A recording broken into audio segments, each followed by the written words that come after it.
By the Chicago Chapter of the Federal Bar Association. I'm Chapter President, Judge Kim Sue Nagel, and I'm proud to introduce this wonderful event moderated by our programming co-chair, Jessica Scheller, and featuring a distinguished panel of industry vanguards in celebration of Women's History Month. We've got a great and timely presentation for you today. Before we get started, I'll take this moment to encourage you to become a member of the Federal Bar Association's Chicago chapter. Membership in the FBA has many benefits. Our chapter is distinguished by the high level of involvement of our federal bench. Membership in the FBA is a great way to get better acquainted with our local federal judges. We're proud to host the Northern District's annual State of the Court address delivered by our Chief Judge. And today's fantastic program is typical of the high quality continuing legal education that our chapter regularly offers. Our recent programs include the Employment Law Seminar, Home Run Motions, Business Development, and a Government Careers Panel. And we've got several exciting programs to come, including virtual settlement advocacy with our magistrate judges and an in-person members appreciation event next month. In a typical year, we host popular informal lunches with federal judges in their chambers, as well as a number of free events for our members, including a holiday party and ethics program with many hours of free professional responsibility CLE. But nevertheless, in these highly atypical times, chapter membership has also provided a unique and excellent opportunity for people to engage in interesting legal programs and to network during a time of limited social contact. So I encourage you to consider joining the FBA's Chicago chapter. If you're interested, please see the chat for our website at fedbarchicago.org. So why are we presenting Smashing the Glass Ceiling? I was thinking about this question that Jessica shared about what has the FBA done. Over the past 5 years, the FBA has focused considerable national resources and convened a national task force on diversity and inclusion with a primary objective of promoting and advancing diversity in the federal legal community. And this task force works to examine candidly where the FBA is today with regard to cultivating a diverse and inclusive federal legal community and develop a concrete plan of action for where the organization aims to be. So in undertaking a national strategic plans, it convened a range of FBA leaders, including judicial and corporate counsel, as well as leaders in the private sector, to provide insight and guidance for this important work. And it's built and strengthened our relationship with other national partner organizations through the creation of affinity bar liaisons. So I hope that the FBA will continue this commitment to furthering this important agenda of ensuring more equality and inclusion for women in the legal community.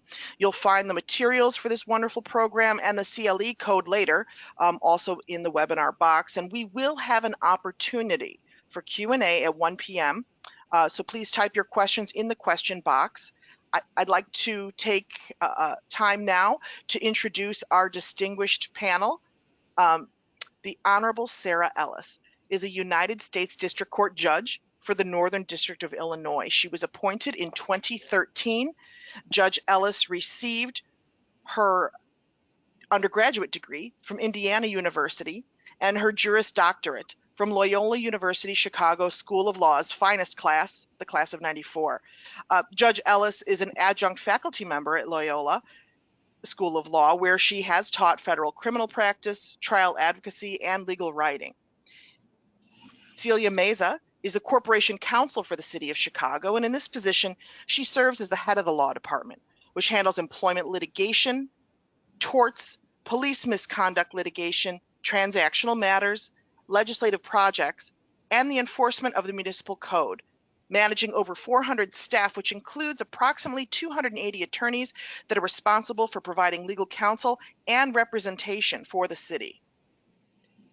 We are also honored to have Stephanie Parker, who co-leads her law firm, Jones Day, the firm's business and tort litigation practice, where she also oversees the product liability litigation practice. She has extensive experience trying and leading bet the company litigation, especially product liability and mass tort cases. Stephanie is co-chair of the Global Litigation Tort Practice. She earned her JD from Vanderbilt University, and before that, she graduated with honors from Wesleyan College. Finally, Jessica Scheller, our moderator, serves as a division chief with the Cook County State's Attorney's Office, where she manages a large volume of practice in state and federal courts, and was the lead attorney in the Fox administration's successful challenge of the Trump administration's immigrant wealth test in the public charge litigation, and she's lead counsel defending current and prior challenges to Cook County's assault weapons ban. In her spare time, she's a feminist organizer and co-chaired the women's marches in Chicago. Please join me in welcoming this exciting panel today, and I hope you enjoy this great program. Thank you, Judge Nagel. And with those lovely opening remarks, I think we should get right to it. First, I'd like to thank all of our panelists for joining us today. As you've heard from their bios, we have quite the esteemed group, and we are going to be asking them questions for their insight and experience in their own legal practice. So with that, Stephanie, first I will turn to you. Okay. You are the global co-chair of litigation for Jones Day, one of the largest firms in the world, with offices from Hong Kong to LA, New York, and of course, Sweet Home, Chicago. You also led the team that achieved a record-breaking patent infringement verdict for your client, Identic Pharmaceuticals, which was the largest verdict in U.S. history for a patent infringement case. Can you identify a catalyst moment or moments which changed the trajectory of your career for the better? Thank you, Jessica, and thank you for the opportunity to join everyone today. I think we're going to have a great discussion, and I very much appreciate being able to be with everyone. Absolutely, and it was my first jury trial. So I'd just gotten out of law school, and I clerked for a district court judge for 2 years. I knew by, say, my third year in law school that I wanted to be a litigator. I had gotten that far. And so I clerked for the district court judge, and then I joined a large firm. And my first jury trial opportunity was a pro bono case. And it was in my very small hometown where I grew up. And my client was my grandmother. So had a very special client, very unusual circumstances. But I was raised by my grandparents, and my grandfather had passed away. And my grandmother inherited from him a little store in the town, a little grocery store in the town that she rented out. And the mayor of our town, after my grandfather passed away, kept coming to my grandmother and asked if he could buy the property. And my grandmother didn't want to sell it. And so he ended up cutting the sewer lines going to the store and saying that she did not have an easement over his property, which was adjoining property. And after a lot of back and forth with him and with our city, I went to my grandmother, and who had just been so important to me in my life and supported my going to law school, and just so important to me. But I went to my grandmother and I said, I think we're going to have to file a lawsuit. I don't think he's going to voluntarily give up.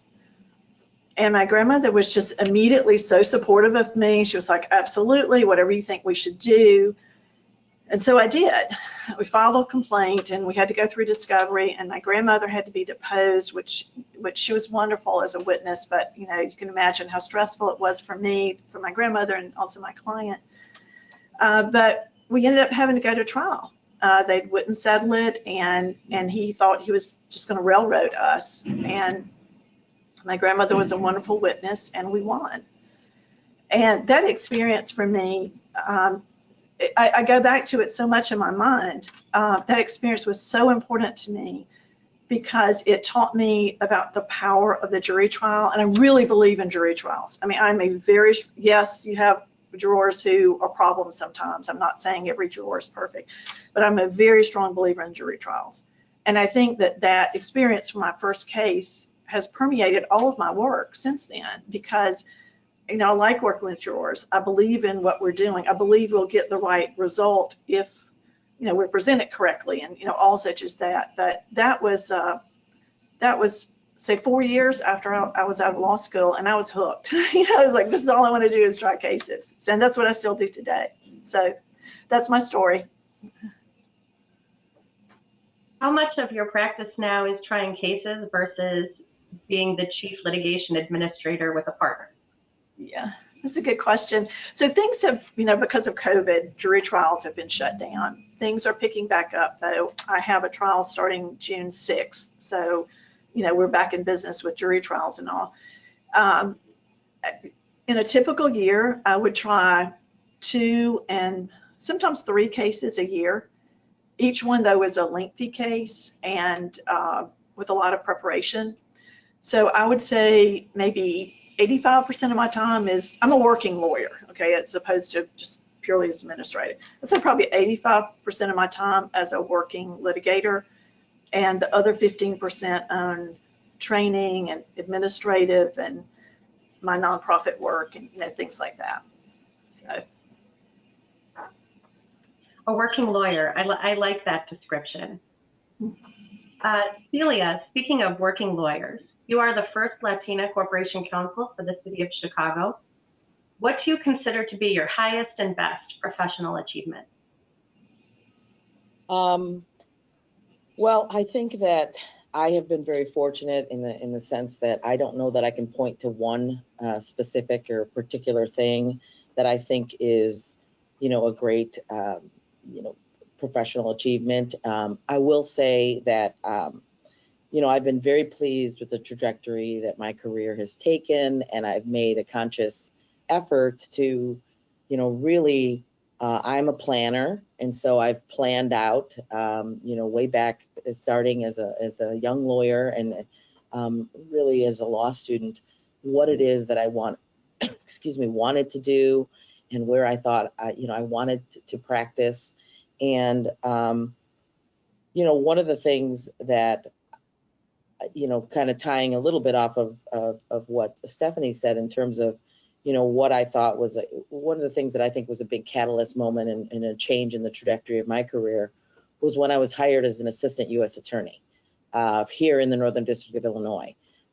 Being hired as an AUSA was one of, for me, an extremely, I felt very honored. I felt very privileged. The reality is unfortunately, fortunately or unfortunately, I've been in positions where I'm either the first or the second. And so, I learned after being hired that I was only the second, Latina to ever be hired in the office. But aside from that fact, which was a surprising fact considering we live in this very large metropolitan city, from my perspective, one of the things that I felt is a phenomenal accomplishment and a great honor was the fact that, being hired into that office here in the Northern District of Illinois, and I think Judge Ellis will attest to this, is that there's a very talented group of jurists and attorneys that appear before the federal bench and here in federal courts. And so one of the things that I feel I got a great benefit from is just really being right alongside those colleagues. If you think about it, it's being, people always say, well, if if you're running track or something, well, you may not be the fastest runner, but you're training with the fastest and you're in there and you're running and they're pushing you every day to be your best. And that's really what I found in that atmosphere, was to be exposed to other people of top caliber, which I felt, I brought things to the table that I could bring, whether it be my own personal life experience and my knowledge as an attorney, and yet I also learned from them. So for me, I find that to be one of the greatest things, because I have throughout the rest of my career consistently been able to pull back on that time and the things that I learned in that position to carry me all the way through to the position I sit in right now. So one of the things that you mentioned in your answer that I'd like to pick up on is frequently being the first or the second. Is there a different kind of weight that comes along with stepping into a new role when you're the first of, your type to do it, if you're the first woman or the first Latina? And how does that influence your performance or the pressure that you feel?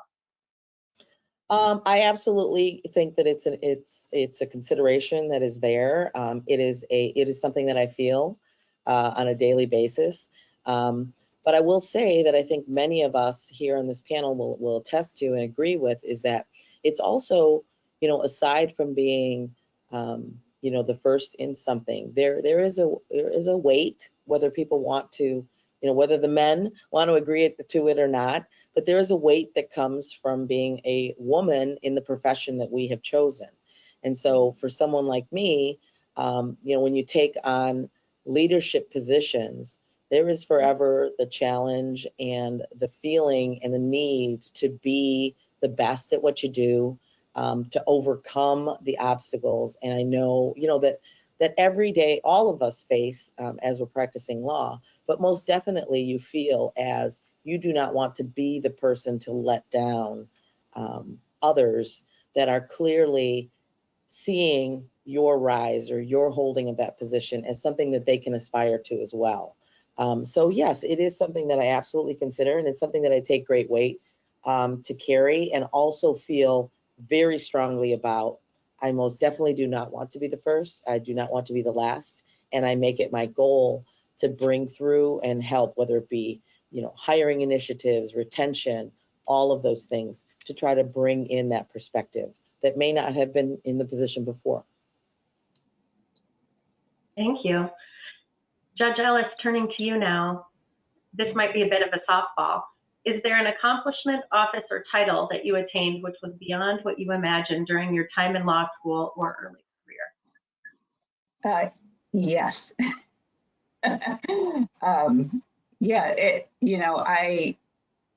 When I started law school, I did not come from a family that had any lawyers in it.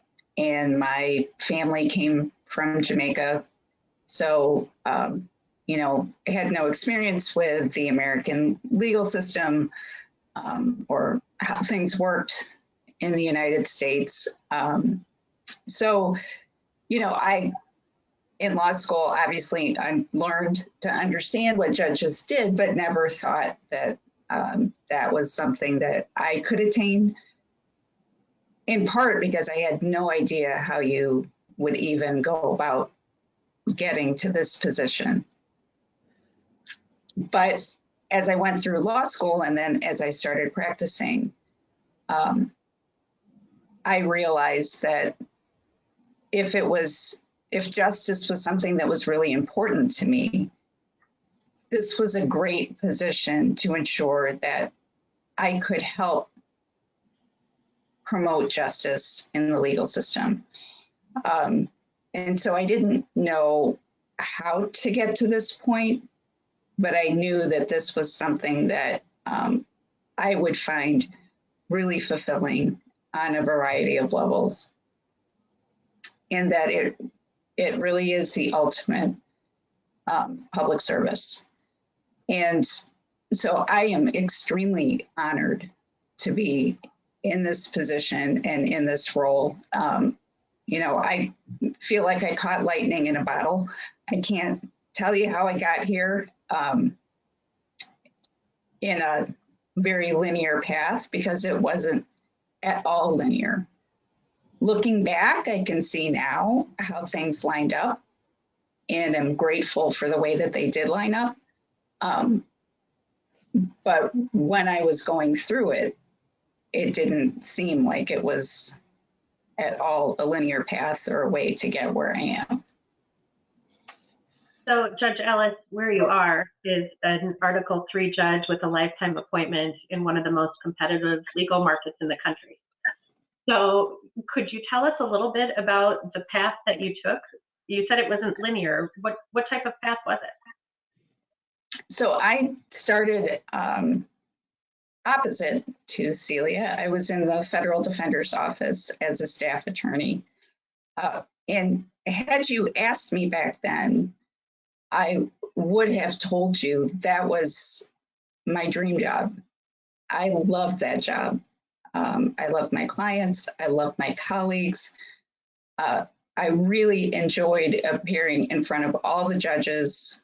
I had a great relationship with the prosecutors and learned early on that, you can be a very strong advocate, but you don't need to be obnoxious. You don't need to fight with people, that you can get along with people. And in fact, the more civil you are And in some ways, you know, collaborative isn't the right word, but, you know, the more that you can express yourself in a way that advocates for your client, but is very respectful of the roles that, the different roles that people play in the system, you get a lot farther. And I absolutely love that job. But then I started to have kids. And I knew for my family that there wasn't, I could not be the one that had to work full time when they were little, because my husband was a resident going through his residency. And so there was zero flexibility on his end. And so at the Federal Defender's Office at the time, you couldn't work part-time. And so I left that job and went to a small white-collar criminal defense law firm where I could work part-time. I left there, I went to the city, worked there, tried to see if that could work part-time. It didn't work. And in fact, you know, I went in the day after my wallet was, it didn't get stolen because I chased this guy through the grocery store, but it was, you know, 11:30 at night. I'm grocery shopping after finishing a trial that day. And I thought, I can't do this. I just can't. There are too many balls to juggle. And I can't be the kind of parent that I want to be. I can't be the kind of lawyer I want to be. And it's not good for me. So I actually went in, and the corporation counsel at the time, who was Mara Georges, I told her the story and I said, you know, I can't go on like this. And she was very supportive and very understanding.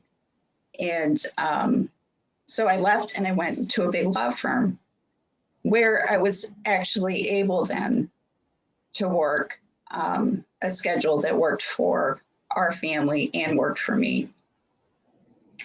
And, you know, I frankly thought at that point that being a district court judge was just not in the running, because I didn't think that I would be attractive to the selection committee because I was working reduced hours.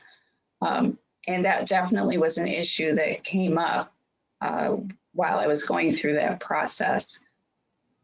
But I had a lot of mentors and a lot of people who supported me. And those relationships were created early on in my career.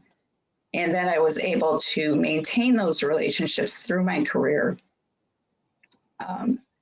And it allowed me then to, you know, be in a position where when the time was right and there was an opening, that I was able to be considered.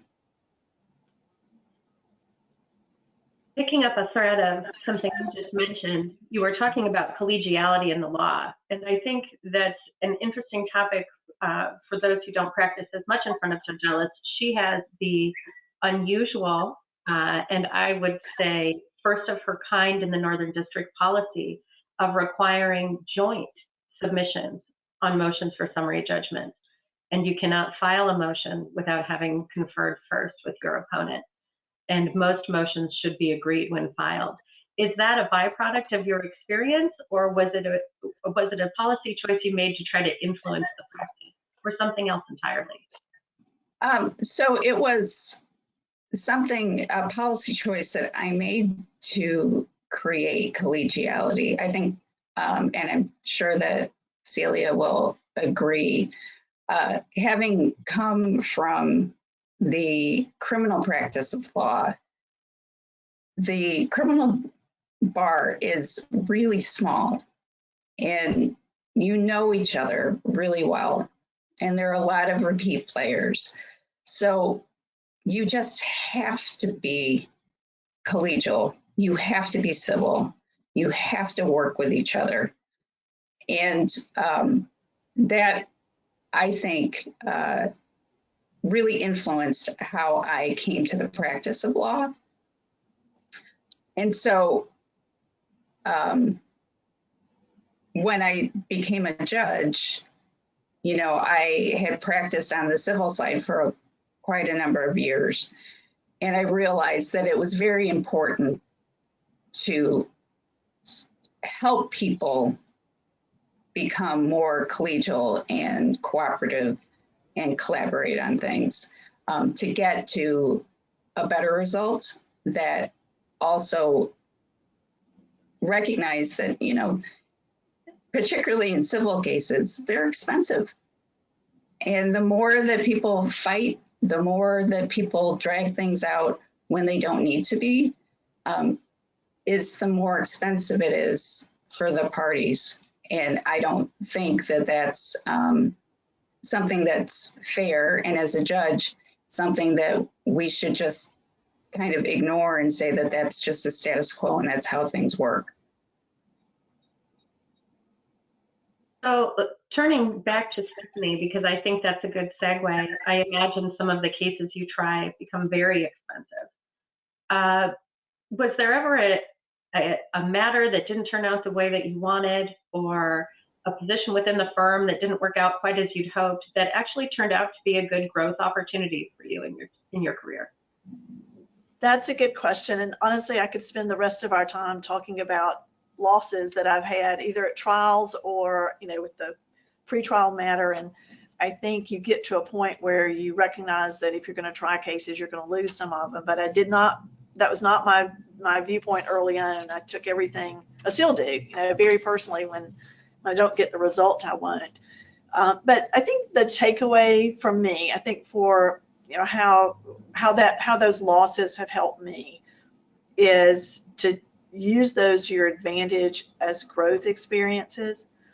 And I've got to start by saying I was not that mature for many years early on. I did not want to lose. I was very defensive. So if I lost a motion or lost a case or something, or somebody gave me feedback, you know, constructive criticism, feedback, for a long time, I would be very defensive. You know, well, here's why I did that, or that was, you know, and such. And it took me a while to get over that. And I'll talk in a minute about what helped me. But that has been a real turning point for me, and something I would really recommend that everybody think about for themselves. When people give you feedback, when people say, look, you know, maybe you should have done this a different way, or this result wasn't the one you wanted, you know, maybe this was a different path you could have taken to get to win. They're trying to help you, okay? They are taking it on themselves to spend their time to meet with you and to give you that feedback because they want to help you. And you should say thank you. I mean, it's a huge gift. Others can see things that you can't see about yourself, and they're trying to help you. And I know, I mean, just even like my husband, you know, he'll say like, that doesn't make sense to me, or, you know, something like that, you know, if I tell him about some of my cases. But in a more formal, you know, feedback basis within a firm and all, it's a supportive effort, you know, and the person who's giving that constructive criticism, oftentimes, I know for myself, it's like, you know, you're really careful to make sure that you're presenting it in a positive way. And so what's been important to me is to learn to embrace that and to thank people for it. And because if you're going to work, if you're going to be a litigator or anything you do in your life, you're going to have setbacks. You're going to have adversity. Someone told me one time, you know, when you're practicing law and if you're in a big firm and all, you're always going to have disagreements. You know, there's not ever going to be a situation where everybody agrees on the plan for the case, where everybody agrees on, you know, the setup of the office or whatever. And that doesn't matter, because that's part of life, and, you know, that's our democracy. But what does matter is how you deal with adversity, you know, how you deal with criticism, how you deal with, you know, people who want to take a different path. And I've really tried to take that to heart And I think that change in my attitude was a big turning point for me. And so that's something I would pass along to others is, you know, thank people who take the time to give you some feedback, because they're trying to help you. So. I was thinking about your answer and how I've noticed in my own career it hasn't been a straightforward trajectory. I had zero plans to be a government lawyer. That was a function of motherhood and compromising on various issues with a partner in life. And you know, I have noticed though that after every professional setback, it always turns into something better if I can just stop and take the time to reframe and reset. So that would be the advice I would give to my younger self, would be to sit in that discomfort and learn from it and try to figure out how to put a positive spin on it or turn it into something better. Knowing what you know now, Stephanie, what advice would you give to your younger self? Oh my gosh. I was, well, let me start by going back to when I first got out of law school. I think I mentioned that, you know, I clerked for a district court judge and had a 2-year clerkship, and it gave me an opportunity to see all sorts of litigation, you know, criminal, civil, you know, very complex corporate matters, you know, more minor, you know, personal injury matters, just the whole range of litigation. And by the time you know, over a year, I guess, into my clerkship, I had figured out that well, I hadn't figured it out. It just kind of came to me, you know, the type of litigation that I enjoyed was litigation that I think we'd all call kind of complex litigation. So the trials that we had that, you know, would last several weeks and, you know, had a lot of complex issues, a lot of moving parts, you know, cutting issues of the law, a lot of witnesses and all that. Those are the ones that I enjoyed, okay? And so that was kind of my path going forward. It's like, this is what I want to do, and, you know, how I would move forward in that way. So that was my experience kind of getting started. My advice for others who are coming along, you know, right out of law school or right out of clerkships and such, is to try to figure out for yourself what you love to do. We spend so much of our time, I think you can hear that from, you know, everyone who's speaking this afternoon. We spend so much of our time and our energy with our work, and that's something we choose to do because we love it. You've got to figure out for yourself what you really love to do. And if somebody came to me and said, we want you to be a real estate lawyer and you're going to get paid $1 gajillion a year, I mean, I would hate being a real estate lawyer. You know, I mean, I'm sure that you know, I have friends who are real estate lawyers, you know, here at the firm, but it's just not what I want to do. I think you have to figure out for your true self what you want to do, and then you can pursue that path. And I think a lot of it, you know, when I work with younger lawyers, you know, here at the firm and all, I think it's a process, you know. I mean, there's nothing wrong with going through that process. I mean, it's not unusual to have people say, you know, I think I want to be a trial lawyer and all, and then, you know, they get into it and it's like, and I really don't want to do that. And by the same situation, you know, we have sometimes younger lawyers who are not in litigation who say, you know, y'all are doing some really exciting things, and I think I want to try that. It's fine to change your mind. I mean, not just once, but you can change your mind a lot. But you need to figure out for yourself what is your goal in life, what makes you happy, what makes it worth your, you know, 24/7 sometimes, you know, with your job. And that's different for each person, and no one can make that decision for you. So I think that would be my bottom line advice there. And Celia, for you, what advice would you give to your younger self or to the assistant corporation counsels who work for you about how to really strategically plan their careers? Well, I think, you know, one of the things that I tell the lawyers that, you know, when I stepped into this position is I have been you. And by that, I mean the first job, you know, I graduated from University of Iowa Law School. I did a clerkship immediately after with the Minnesota Supreme Court. And my first job was as an assistant corporation counsel here in the city. So I started my, you know, really officially, you know, my career as an attorney here in the Office of the Corporation Counsel. I worked here for 5.5 years. Had the benefit of learning as a young attorney, getting a vast degree of experience in terms of, and really what as I mentioned to you earlier, is that, I consider myself to be a planner. And so one of the things I knew I wanted to do as a lawyer and in my career was I wanted to be a prosecutor, and I wanted to be a federal prosecutor.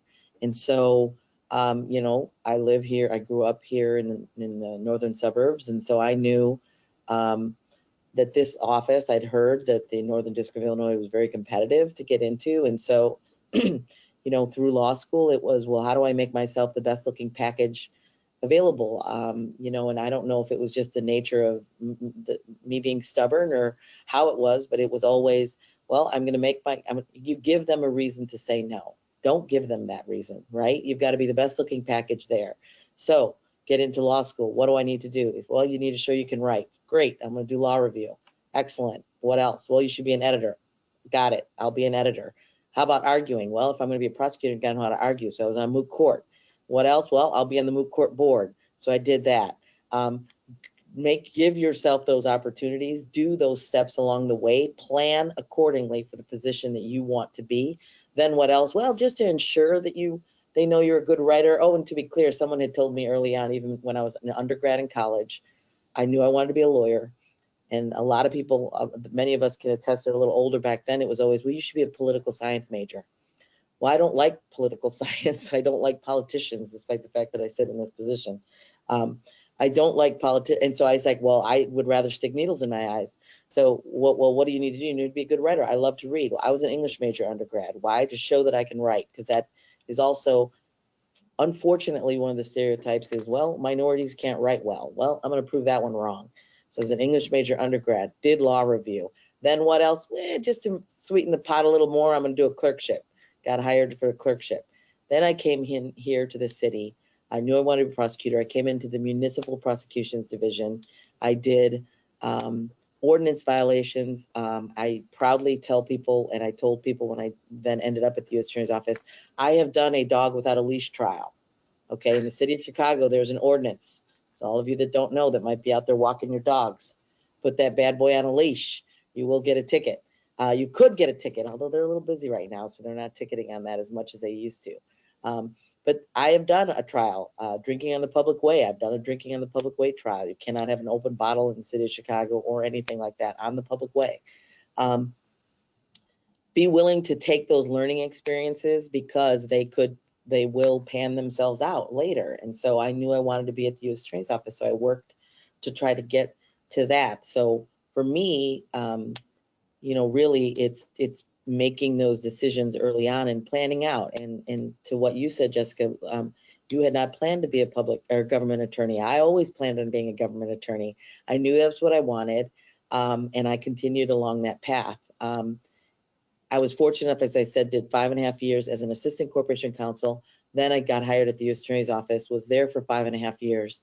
And at that point, I actually made the decision, strategically planning, that as much as I love that job, like Sarah and I actually crossed paths. And as she remembers, when she was in the Federal Defender Office, Judge Ellis and I was at the U.S. Attorney's Office. And I too sat in that position and thought, there is no sexier job. I loved being a prosecutor, but I also knew that if I did not leave that position at that time, at being out of law school at least 10 and practicing 10 plus years, if I did not leave that, it would always be that I couldn't do corporate or transactional work, that I couldn't be an in-house lawyer. Well, I don't know if those skills are transferable. Well, they are transferable, and I'm going to prove it. So I left, and I went in-house counsel at Exelon Corporation. And, at that point, I also made a decision. Coming out of the U.S. Attorney's Office, I did have different offers, and it was should I go to a firm? I had an offer to be a partner at a firm, or go in-house counsel at Exelon. Lower salary. I took the in-house counsel and the lower salary because I knew, as Stephanie was pointing out, you've got to know what you like. I knew that I enjoyed dealing with one client, right? The common interest of that client. And so for me, that was, I figured going in-house was going to be the right choice for me at that time, because it would carry and I would be able to do that. That's kind of carried through, and even in the position I am, even though I handle all kinds of departments and different interests, we all share the common interest. We represent the city of Chicago and its departments and its people. So for me, I think it's planning out. I tell my younger self, continue in that planning because it works itself out. It does plan. Things do sometimes they don't, but they work if you continue and stay on that goal. Thank you. Judge Ellis, you have a unique vantage point in the litigation realm in that you are isolated and elevated up from above and can see things that many of us cannot see as they develop within the courtroom.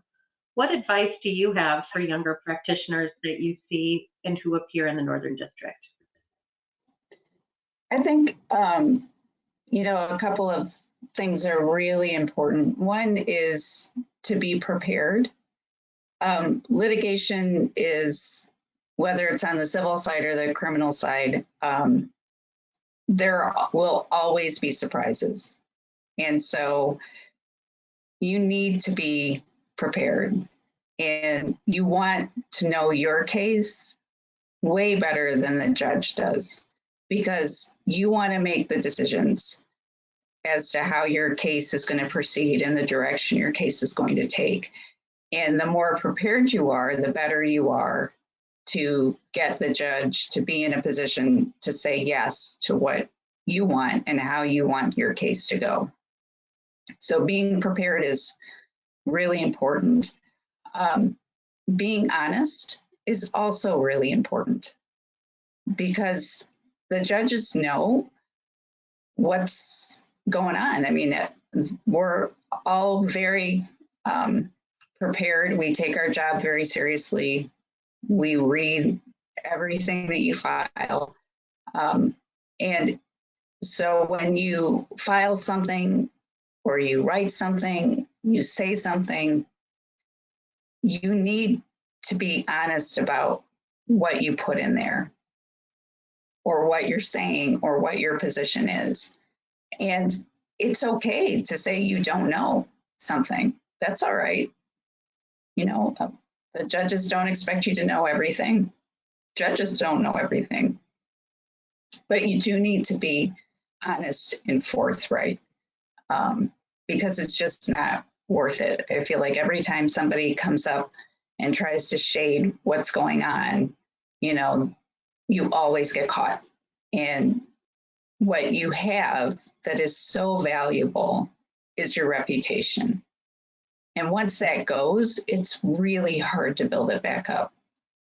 So the last thing I would say is to then be respectful and collegial, which isn't to say, don't be a good advocate and roll over. You can be an excellent advocate. You just don't need to be a jerk about it. And so, you shouldn't be a jerk to the other side. Every time that you think about writing a really snarky, nasty email, you have to think to yourself, is this something that I would want my mom to put on the fridge? Right? Like, if my mom saw this, would she be mortified? And if the answer is yes, don't send it. Because the minute you hit send, that's an exhibit on a motion to compel, right? And the judge is going to see it, and the judge is going to not understand the context, not understand that, the other side was also being a jerk, and that you're tired, and that it was the end of the day, and you were frustrated, and your kid just threw up all over you, and you just sent this out. The judge doesn't know that. All the judge is going to see is just this obnoxious email that you wrote. And again, you want to do what you can do to protect your reputation. You want to do, you can't plan for everything. And I am certainly a great example of, you can get to where you want to be without planning it out step by step. But you need to make sure that you plan for obstacles, that you're not doing things that are actively creating obstacles for yourself. And so the things that you can control your behavior. You can control how you react to other people. You can control how you behave in the courtroom. You can control how you behave not only to opposing counsel or to your clients or to witnesses, but also to the judge himself or herself.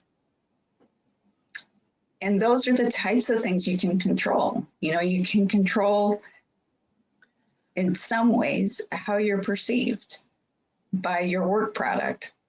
You know, don't submit things that are shoddy that you would be embarrassed to see later.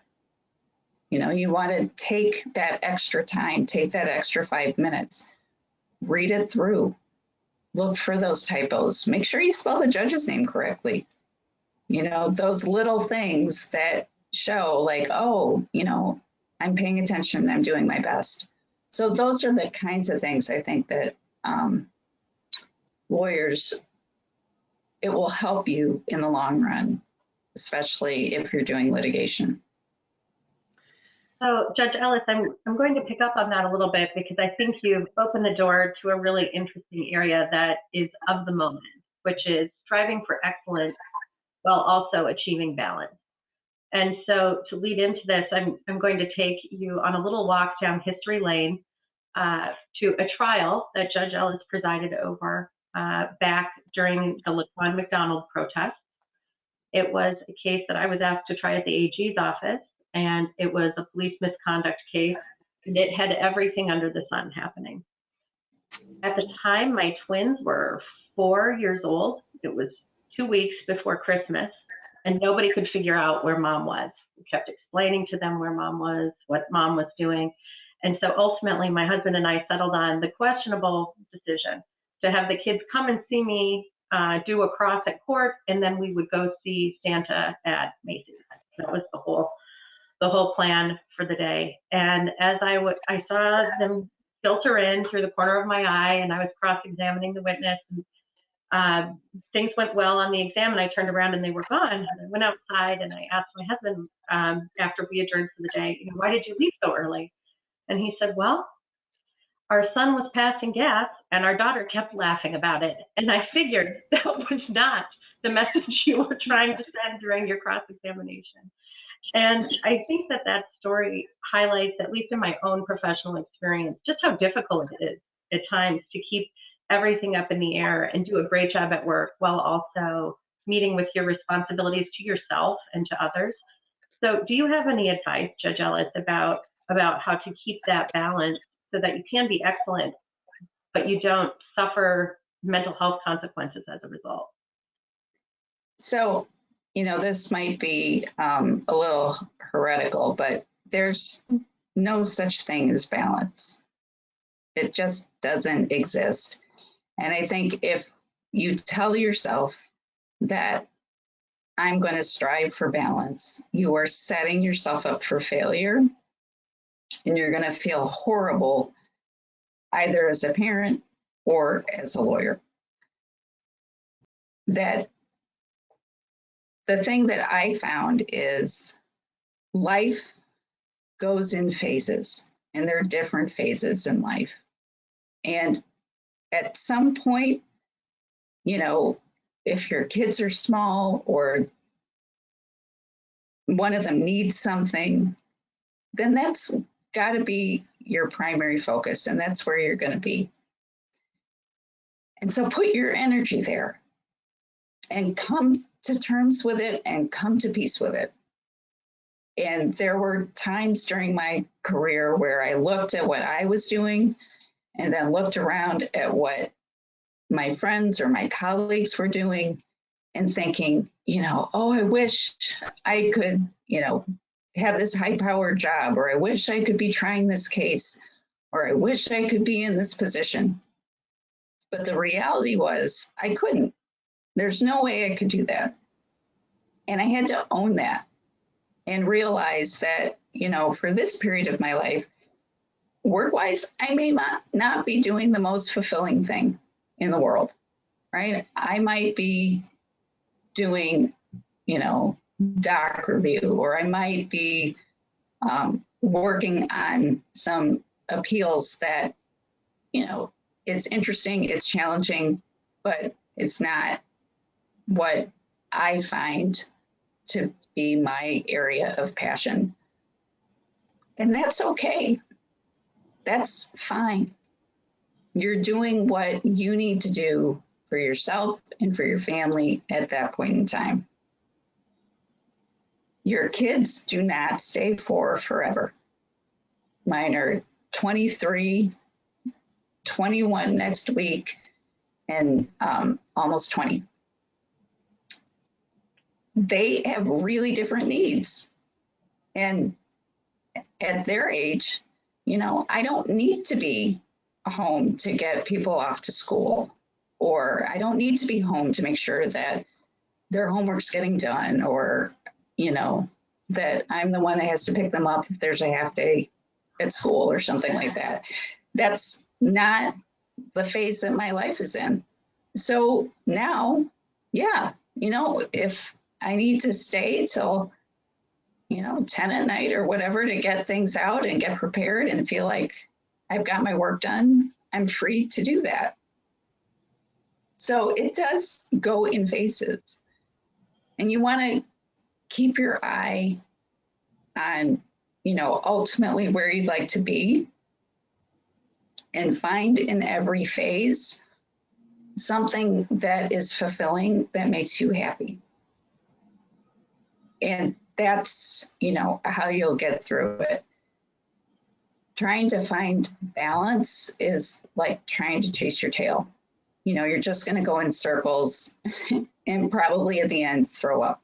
You're just, it's not ever going to be a recipe for happiness.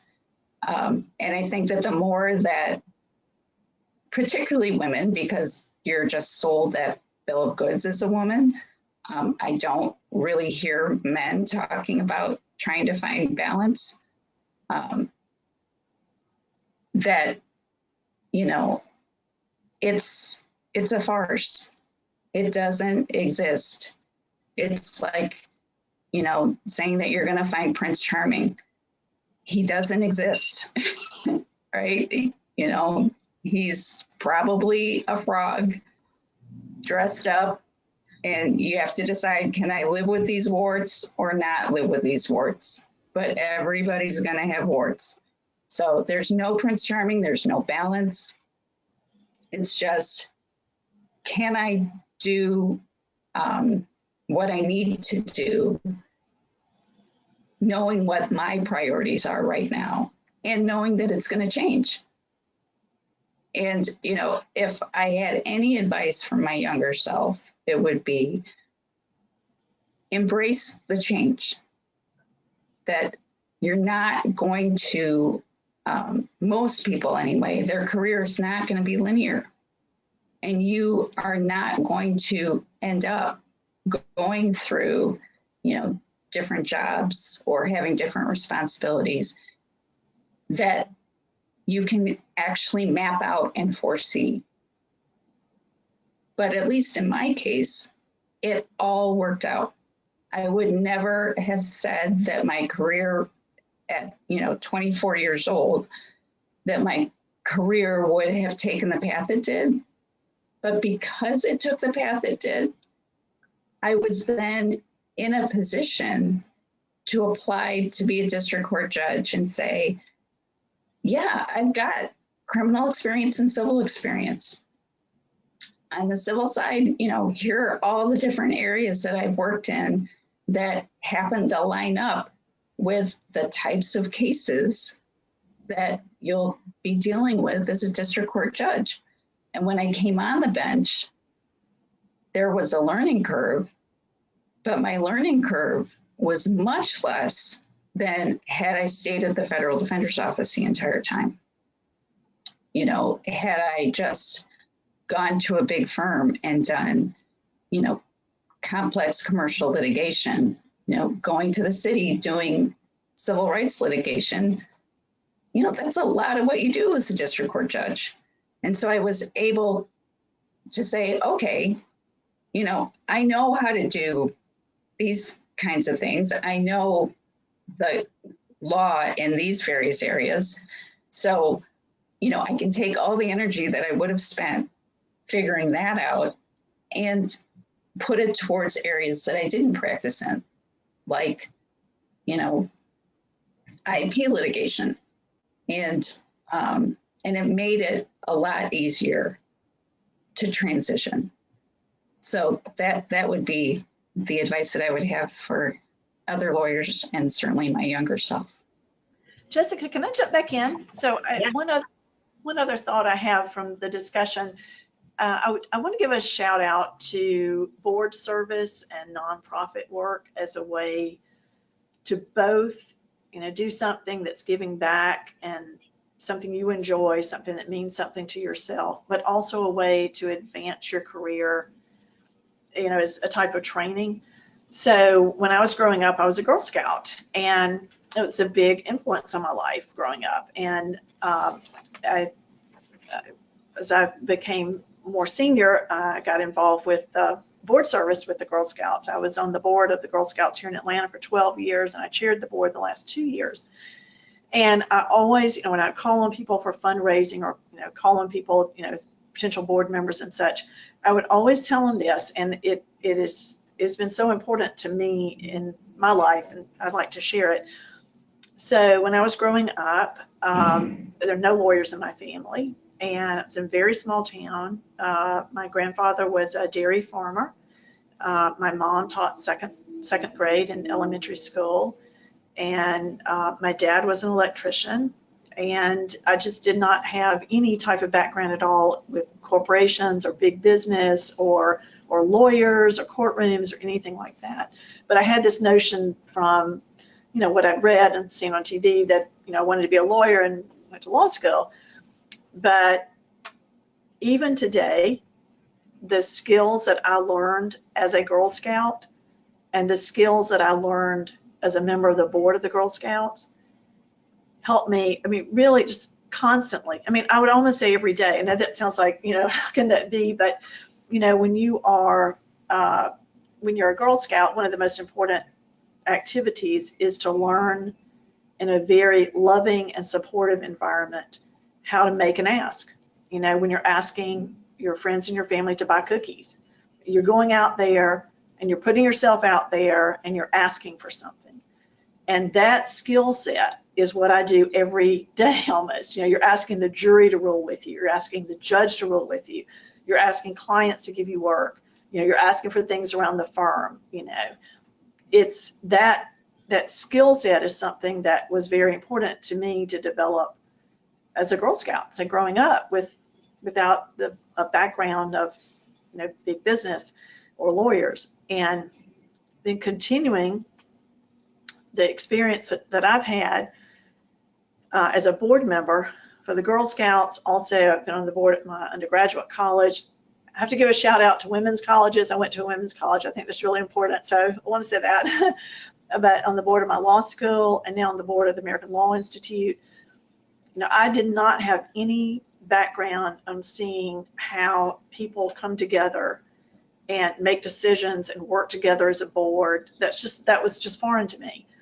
And being able to watch others and have training, you know, as a board member on how to bring people together who have different views, and sometimes very, very strongly held views on controversial topics and all, but to be able to chair a board meeting and be a leader and bring people together to the table so that you can move forward in a very positive way.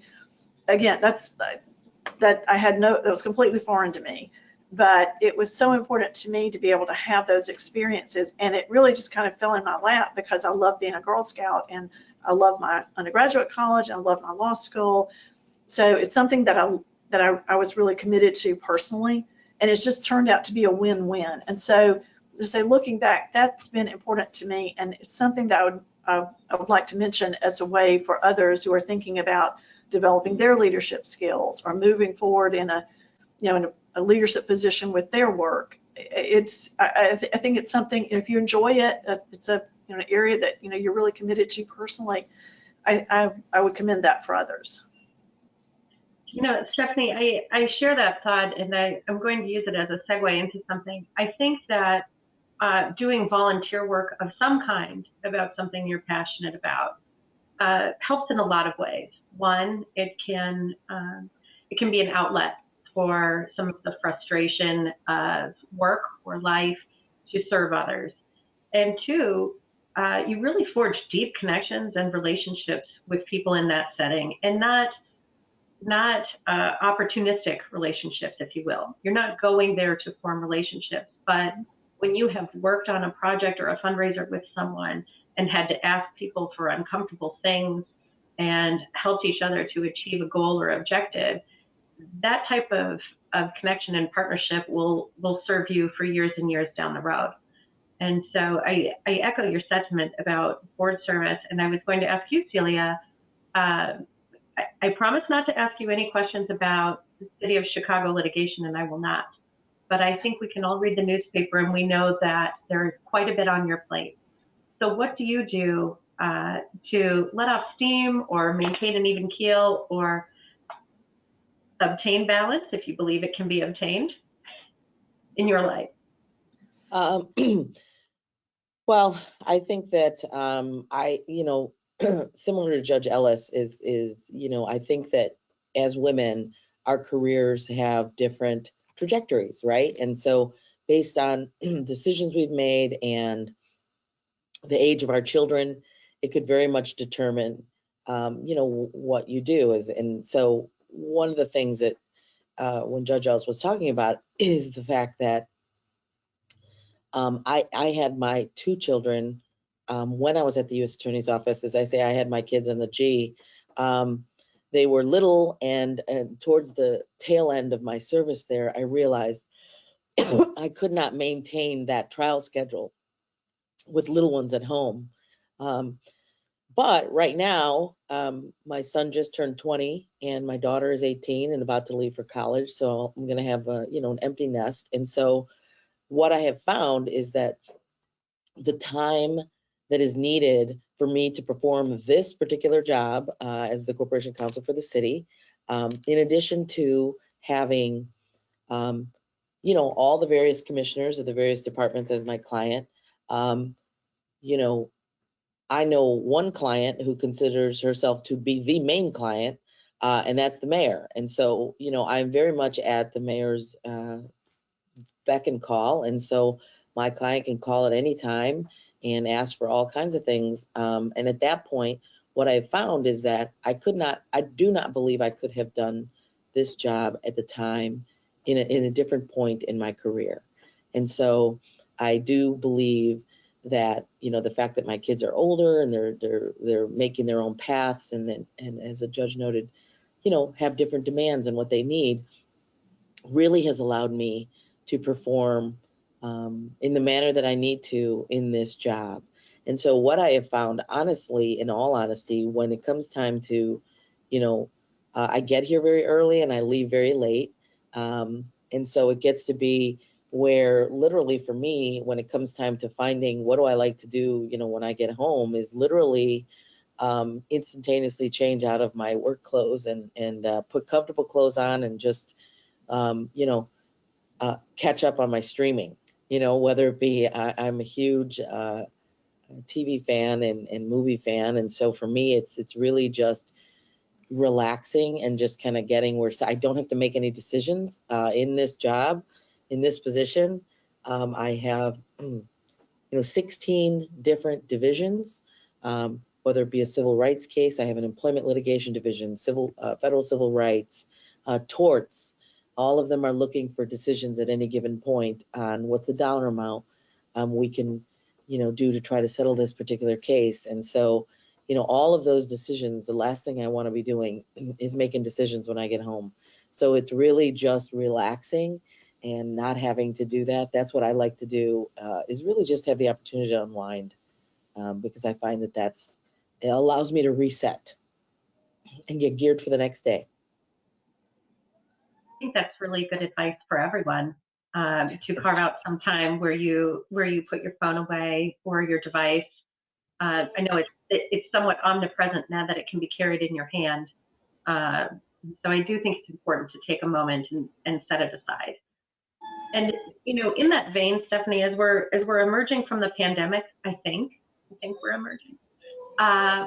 What are you noticing in trends with regard to women in the workforce? I know that we have heard anecdotally about women leaving the workforce en masse, et cetera, and you have a unique perspective in that, you're the leader of a major litigation group in a worldwide firm. What trends are you noticing? So I think I would say not just for women, but for women and men both. I think having this last basically 2 years, I apologize, I think if you can hear, I think there's a fire truck out there behind me.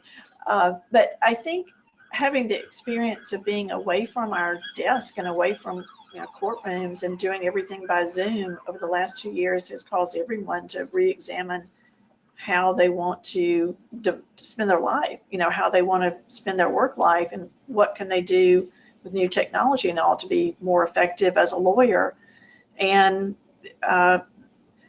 just re-examining all aspects of that. I mean, I think we've had both sides. We've had some people who have decided that they want to step away from practicing law, or they want to move home and be closer to their family.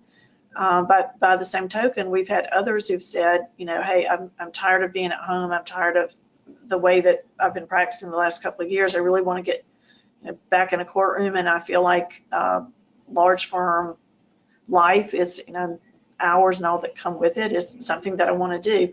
So we've seen both. And I think that, I'll speak for myself.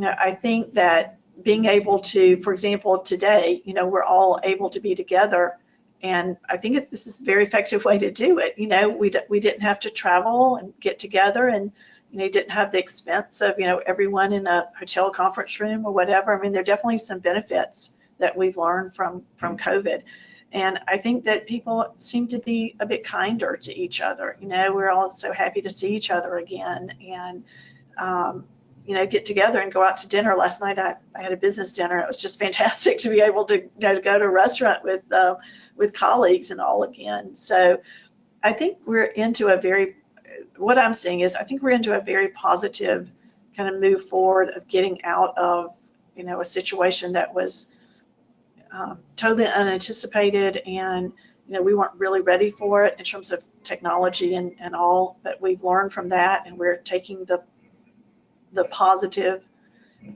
remnants of COVID and trying to use those in our lives going forward. But I think people have re-examined, like, what do I want to do, and making changes as a result. I think that's a good thing. I think the emphasis on choosing kindness is an important point, because we all have to acknowledge that we have collectively lived through something together, and it was unexpected. And I still don't know if we're fully aware of what scars will be left behind as a result. And I think living through somewhat traumatic experiences is part of earning your stripes as a lawyer. So I'm going to turn to Judge Ellis and Celia. Both of you have undergone a confirmation process, albeit in different forums. What was that pressure like, and what can you share about something you learned from the experience? Judge Ellis, we'll start with you. So there's a lot of pressure. I think as anybody that watched the confirmation hearings of any of the recent Supreme Court justices, even up through this last week, that you can see it is a lot of pressure. And you don't, if you are nominated and you get that far, this is a job that is very important to you, and you don't want to blow it, and you really don't want to blow it on a national stage. So there is just a lot of pressure that comes with that. And as Celia also spoke about, is that, you know, particularly as women, that there is that added pressure that you do feel, and I think a lot of women feel, and particularly, I think, you know, you add on if you are also a woman of color, that, you know, you're not just representing yourself. And so you don't want to make an idiot of yourself or make a fool of yourself and perpetuate stereotypes that might exist. You don't want to give any fuel to that fire. So, yeah, you know, those experiences, you're putting a lot of pressure on yourself, but there's also this kind of external societal pressure as well. And so, you know, you do what you can do to prepare for all the eventualities that might come up. And, you know, you also really have to work on being civil and being respectful. And, you know, I think in our society, we allow men greater leeway to behave badly than we do women in those kind of situations. And so, you know, you have to really practice, I think, as a woman, how to handle things with grace, because I don't think that comes naturally. I mean, maybe to some people, but it certainly doesn't come naturally to me. And, you know, you have to kind of quiet your inner voice where you want to say, like, that is just the most ridiculous, stupid question I've ever heard. Try asking me another one. That's not going to get you anywhere. So, you know, you have to smile and nod and figure out how to answer that question that you think is inappropriate or that you think is disrespectful, without encouraging disrespectful behavior, but also without, you know, dropping to that level and being disrespectful yourself. So Celia, I think before I turn to a question for you, I'm just first going to comment that I think we can all celebrate Judge Jackson's poise and grace in the last week and a half or so. I'm quite certain I would not have done as well receiving similar questions. So Celia, what advice do you have for the people in attendance about how to survive one of those situations while being true to yourself and maintaining your own composure? Yeah, that's actually a very great question. You know, I think, you know, the adage that we've all heard and that they say is, you know, well, don't take it personal. And so here's the reality. There's no other way to take it. As many of us sit through these things, I certainly never expected to be in a position and or wanted to or asked to be in a position where I would need to go through a confirmation process.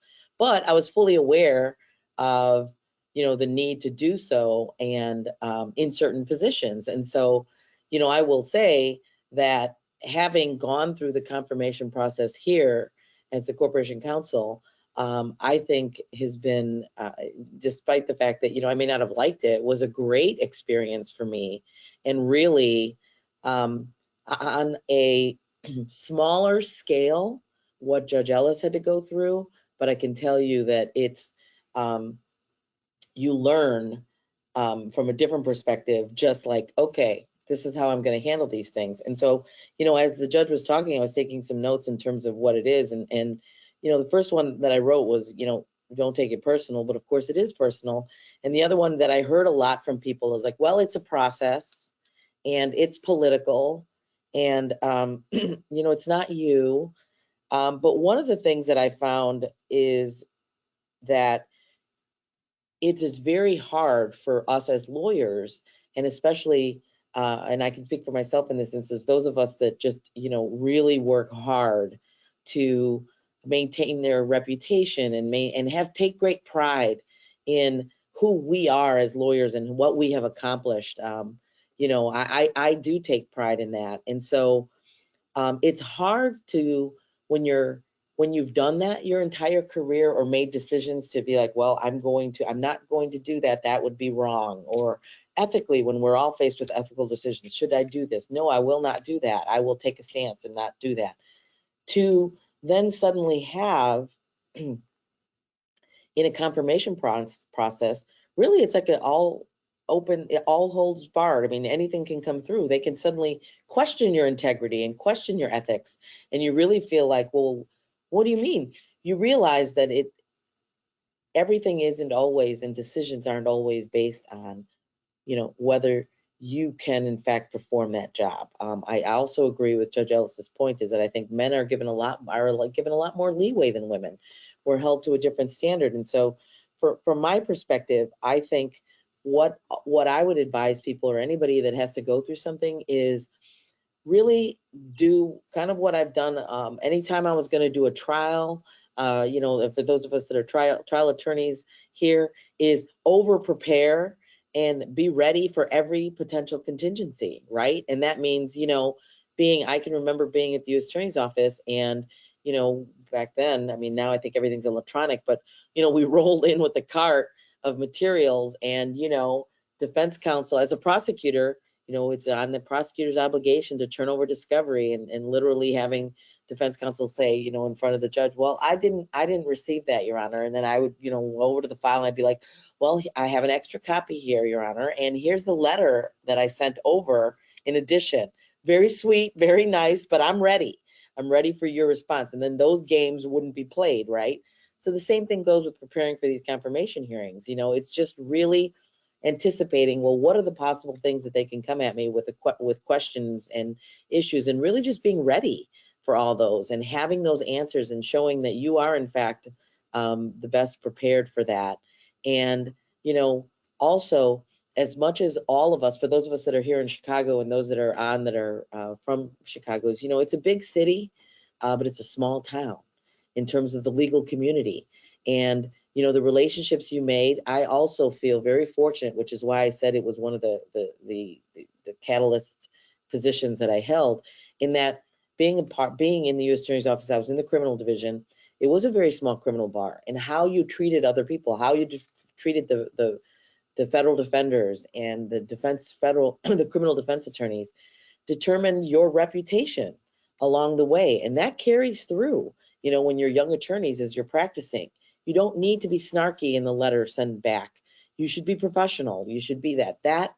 So, whether you think it's not going to make an effect, I can tell you, I can speak from absolute personal experience. My proudest moment, as much as I really hated the confirmation process and the fact, there was political shenanigans played, people thinking, well, she's in, the mayor's pocket, and literally having to call aldermen. And I'd say, have you met me? Like, if you meet me, you will know that I'm going to make my independent decisions. Anybody that has met me, and they're like, well, I don't know you. And I'm like, well, then give me the benefit of the doubt, So along those ways, as you're doing those, is one of the things that I found the most rewarding was the number of people that came when you do the city council process confirmation. There's a period of public comment, and people can send things in if they choose to, and have an alderman read it if they want to. And I had people from past jobs, stepping up and saying in public comment, Mara George is my old boss who held this position, sat there for 4 hours with me in the confirmation hearing and was like, no, I'm gonna speak on her behalf. And I knew her when she was an assistant corporation counsel. She came back as a deputy corporation counsel, and now she's going to be the corporation counsel. And then getting a letter from, a Judge Castillo sent something, a former judge sent a letter in saying, yes, she's appeared before me when she was doing those trials. That's when, literally, as cliche as the saying is like, and as Judge Ellis pointed out, all the people that were mentors and helped her along the way, it just warms your heart, right? Because then you realize, wow, it paid off. Like, you don't even think you're just kind of doing what we do, right, as lawyers. don't forget like the decisions you make. And that's one of the things I tell young attorneys that I'm supervising is like, I'm the queen of editing out, you know, like literally I'm extremely conservative as anybody that's met me knows. Yes, I'm a very forward person, but when it comes to written filings, I'm extremely conservative in what people write. You know, there's no need to be like, and I'm sure the judge can attest to this, she'll get a filing and be like, well, that was outrageous. It was like, okay, well, I don't know that it needed to be outrageous. You know, like, let's just say it was improper. You know, like you don't need to get the hyperbole in the written filings. Don't need to be there as much. They get it. They're smart. But those kind of things. And then I really truly felt like, wow, you know, I didn't think that my interaction with this person or that person made a difference, but that person sent a letter to their alderman and said, I've known her for this years as a colleague and she's great. And I know this, I know, and you're just like, whoa, I would have never expected that person to come out. But they did, and not for any gain that they were going to have. But the reality is if you build your own, the way you conduct yourself in practice, I think that can make the world a difference. So as much as I did not enjoy the process, I made it through and absolutely can attest that honestly, whether you anticipate being in that process or not, if all of us continue to practice professionally and with grace, then I think you will find that you will be able to get through those types of things. And Jessica, if I could just add on, you know, is that in the confirmation process on the federal level for a district court judgeship or a circuit court judgeship or with the Supreme Court is that you have no control over who people talk to. So you can give a list and say, here are all the people that, you know, I have appeared before. So the judges, here are some people that I have practiced with. Here are some people that have been opposing counsel. And you're in control of that list, right? Because you're creating the list. But what happens is that as the FBI is doing its background check, as the ABA is doing its evaluation, as the White House counsel's office is doing its evaluation, as you know, in Illinois, it's the senators that will do a selection committee. So as the selection committee's doing its evaluation, they don't just stop at the list that you give them. That's where they start. And they may call somebody, and you know, I've been on the receiving end of those calls, and the person, the evaluator will say, can you give me 2 or 3 other names? And so as the nominee, you've got no control over who I'm going to say, you know, and I might say, oh, I remember that Ms. Scheller was in this trial, and here's the opposing counsel. And you, Jessica, might be thinking, there is no way I was listing that one because we had really bad experience.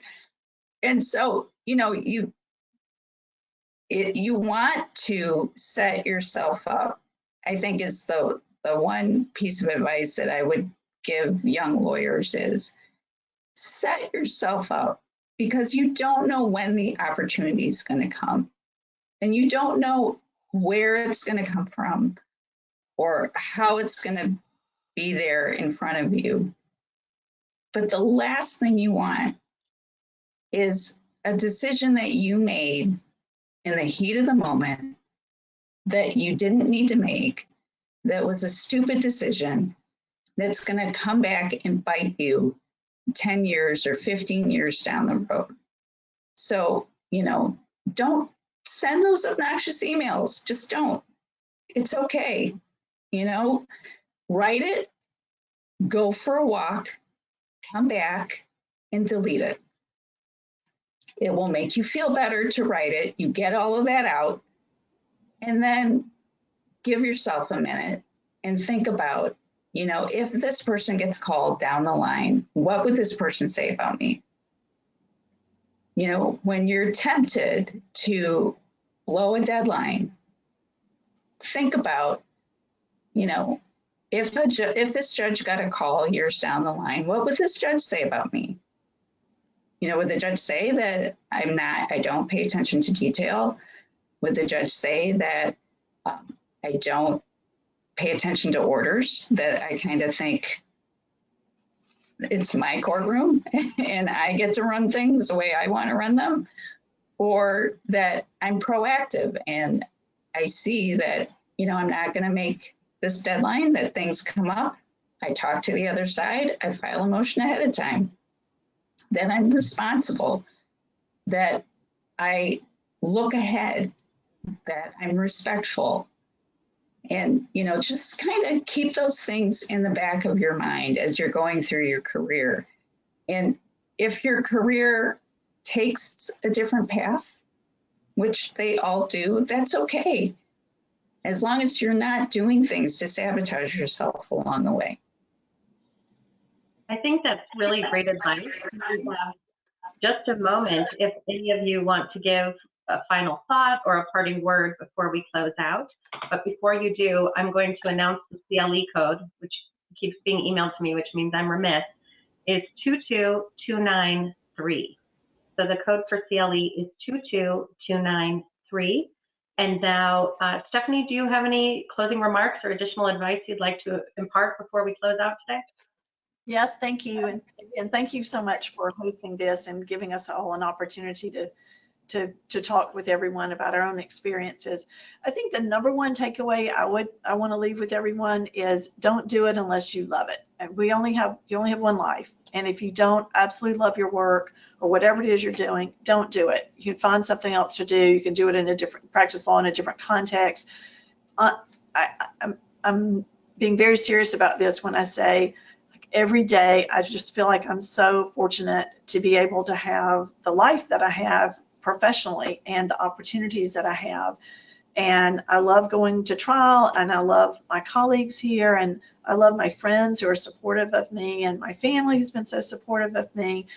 And I just am so fortunate. But there are different times in my life where I've had certain clients or certain types of work or certain issues I've dealt with that I didn't feel that way, and you just can't stay in that. You have to find out and make a decision for yourself how you want to spend your life and do that, and the rest of it will, I think, fall into place.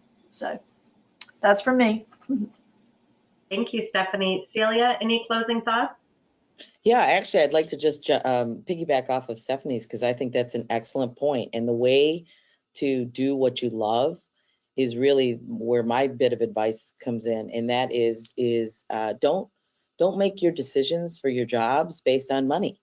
Don't just make your decision based on, well, I want that salary, because then you've made a decision not based on whether you think you're going to love that, or you think, well, I could do that, but then you realize this isn't what I wanted to do, but you did it because you chased what that money was. Actually decide what that is. And my saying, growing up, I did not, my parents were both, I'm third generation Mexican American, but my parents were US citizens, second generation, but they were migrant farm workers. They worked in the field picking cotton and tomatoes and things of that nature. And so with that, we didn't grow up with a lot. I'm number 5 of 6 kids, but my philosophy in accepting jobs as a young law student and even to this day has been, I cannot miss what I've never had. And so from my perspective, if I've never made, $300,000, and I'll tell you that right now, I've never made it, and I've been practicing law for over a minute, or 200,000. Sorry, just kind of, I'm in government sector.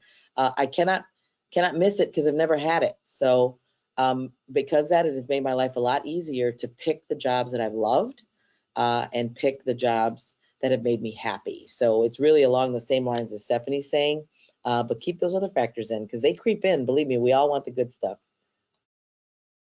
Thank you. And Judge Ellis, any closing remarks from you?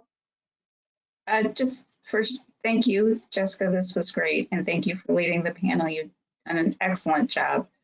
And my last thing would just be to be true to yourself and figure out who you are and where you want to go in life, how, as much as you can control it, how you want to get there.